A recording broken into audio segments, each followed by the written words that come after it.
Hello दोस्तों, स्वागत है आप सभी का हमारे चैनल इंग्लिश फॉरस पर।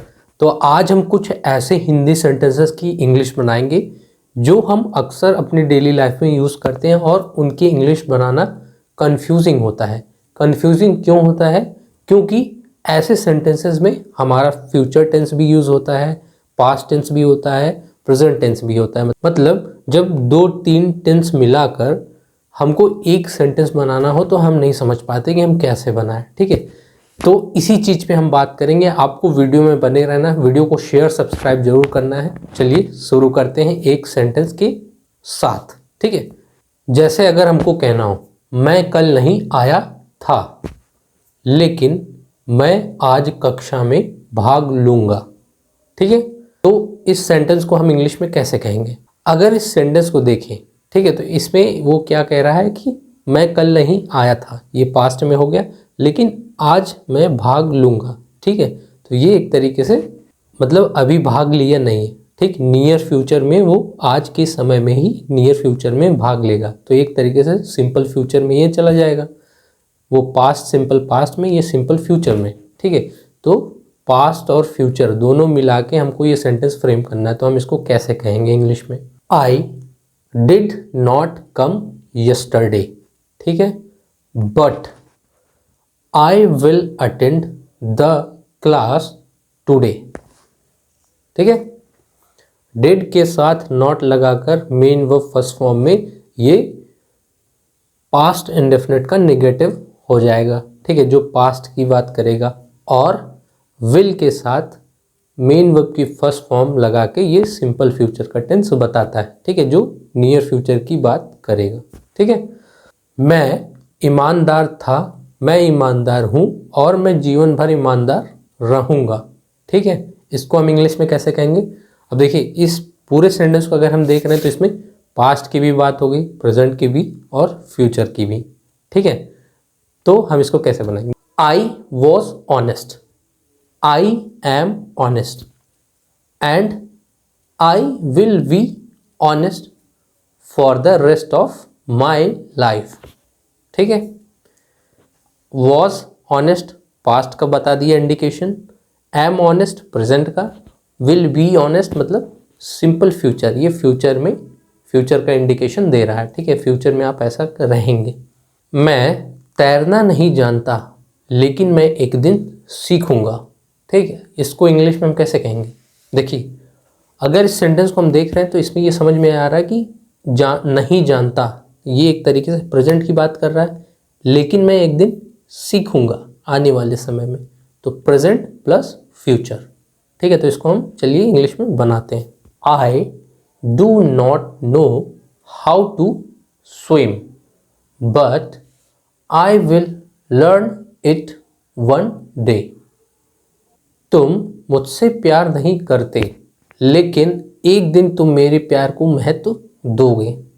अगर इस सेंटेंस को हम इंग्लिश में बनाएं तो कैसे बनाएंगे? देखिए, अगर इसमें हम देख रहे हैं तो एक बात वो प्रेजेंट की कर रहा है कि नहीं देते, महत्व नहीं देते अभी, लेकिन एक दिन तुम महत्व दोगे, फ्यूचर की बात कर रहा है। ठीक है, तो आइए इसको बनाते हैं। You do not love me but one day you will value my love. ठीक है, विल के साथ मेन व फर्स्ट फॉर्म वैल्यू वाला, ये देता है सिंपल फ्यूचर का सेंस। ठीक है, और शुरू में डू नॉट लव। ठीक है, ये प्रेजेंट इंडेफिनिट का नेगेटिव स्ट्रक्चर है।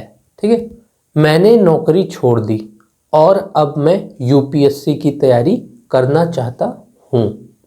ठीक, इस सेंटेंस को अगर इंग्लिश में बनाएंगे तो हम पहले क्या देखेंगे? देखिए, इसमें जो पहला पार्ट है वो बता रहा है कि नौकरी छोड़ दी, तो ये पास्ट की बात हो गई। ठीक, लेकिन वो तैयारी करेगा, ये फ्यूचर की बात हो गई। तो इसको हम इंग्लिश में कैसे बनाएंगे, आइए देखते हैं। I left the job and I want to prepare for UPSC exam. Left से पास्ट का सेंस, वॉन्ट टू प्रिपेयर से नियर फ्यूचर का सेंस।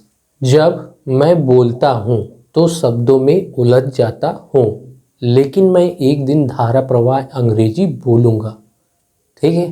ये देखिए सेंटेंस बड़ा भारी भरकम सा लग रहा है, लेकिन इसको हम इंग्लिश में बड़े आसानी से बना सकते हैं अगर आपको टेंस का कॉन्सेप्ट क्लियर है। ठीक है, तो अगर आप चाहते हैं कि टेंस का कॉन्सेप्ट आपको क्लियर हो तो आप टेंस कमेंट ज़रूर करिएगा, इस पर वीडियो बन जाएगी।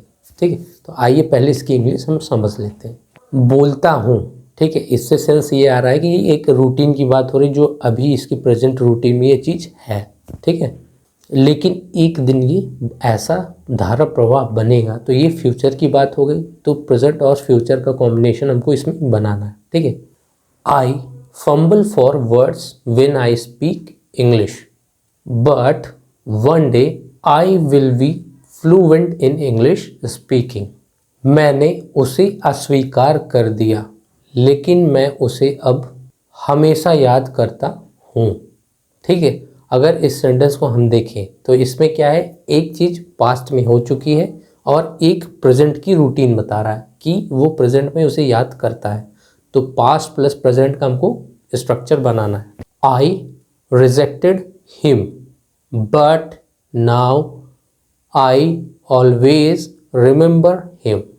ठीक है, रिजेक्टेड वर्ब की सेकंड फॉर्म, ये पास्ट इंडेफिनिट का टेंस देता है और पास्ट का सेंस बताएगा। और आई ऑलवेज रिमेंबर से ये सेंस आ रहा है कि ये प्रेजेंट का सेंस दे रहा है। ठीक है, रिमेंबर वर्ब की फर्स्ट फॉर्म में प्रेजेंट इंडेफिनिट टेंस में लगता है। वह मुझे जानता है लेकिन वह मुझसे कभी नहीं बोलेगा। इस सेंटेंस को अगर हम देखें तो इसमें क्या बात हो रही है, एक ये है कि फैक्ट की बात कर रहा है जो प्रेजेंट में फैक्ट है। ठीक, लेकिन नहीं बोलेगा उससे कभी, तो ये हमेशा के लिए फ्यूचर की बात एक तरीके से कर रहा है। ठीक है, he knows me but he will never speak to me. अब यहाँ नोज जो वर्ब है ये वर्ब की फर्स्ट फॉर्म प्लस एस लगा है तो ये प्रेजेंट इंडेफिनिट का टेंस देता है। ठीक है, ये और इससे प्रेजेंट का भाव आता है। और विल नेवर स्पीक, इससे क्या सेंस आ रहा है कि विल के साथ आखिरी में स्पीक फर्स्ट फॉर्म है तो ये फ्यूचर इंडेफिनिट टेंस का भाव देता है। ठीक, कि ऐसा फ्यूचर में होगा।